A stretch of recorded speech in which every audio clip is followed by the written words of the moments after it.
സുവിശേഷം എന്ന് പറഞ്ഞു കഴിഞ്ഞാൽ രക്ഷയാണ്.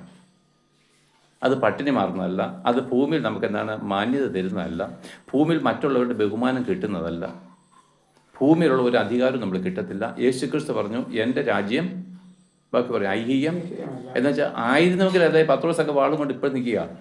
എൻ്റെ രാജ്യം ഐഹികമായിരുന്നു കേട്ടോ, വെട്ടാൻ പറഞ്ഞ് ഇവനങ്ങ് വെട്ടിയാനെ. അപ്പോൾ അത് യഹൂദന്മാർക്ക് മനസ്സിലായില്ല, എൻ്റെ രാജ്യം ഇതല്ല. സ്നേഹസ്വരൂപനായ പുത്രൻ്റെ രാജ്യം എന്ന് പറഞ്ഞാൽ ഈ കണ്ണുകൊണ്ട് കാണുന്ന ഈ നശ്വരമായിരിക്കുന്ന രാജ്യമല്ല. യഹൂദന്മാർക്ക് പോലും അത് ഗ്രഹിച്ചില്ല, ഇന്നും ഗ്രഹിച്ചിട്ടില്ല അവർ. നമ്മുടെ ക്രിസ്തീയ സമൂഹം ഇന്നും അത് ഗ്രഹിച്ചിട്ടില്ല.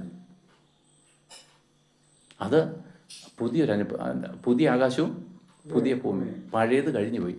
ഈ പാപസംബന്ധമായിരിക്കുന്ന ലോകത്തെ നീക്കി ഈ ഭൂമിയെ നീക്കി, മനസ്സിലല്ലേ, പാപമില്ലാത്തതും വിശുദ്ധന്മാർ മാത്രമായിരിക്കുന്ന ഒരു രാജ്യം സ്ഥാപിക്കാൻ പോയി.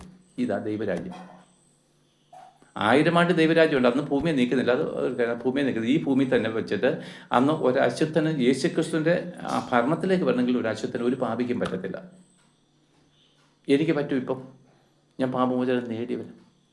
അപ്പോൾ ഈ പാപമോചനം നമ്മൾ പ്രസംഗിക്കുന്നത്. കാരണം സാറ് ഒന്ന് ചിന്തിച്ചു നോക്കിയാൽ 1000 വർഷം യേശുക്രിസ്തുവിനോട് ഇതേ ഭൂമിയിൽ വാഴുക, അത് സാറിനും സാധ്യമാണ്, ടീച്ചറിനും സാധ്യമാണ്, നിങ്ങളുടെ മക്കൾക്കും സാധ്യമാണ്. പക്ഷേ നമ്മൾ അനുസരണത്തിലേക്ക് വരണം. ഇതിനാ സുവിശേഷം പറയുന്നത്. നല്ല നാളെ കൊണ്ട് കല്ലറ കുഴിച്ചിടാനില്ല.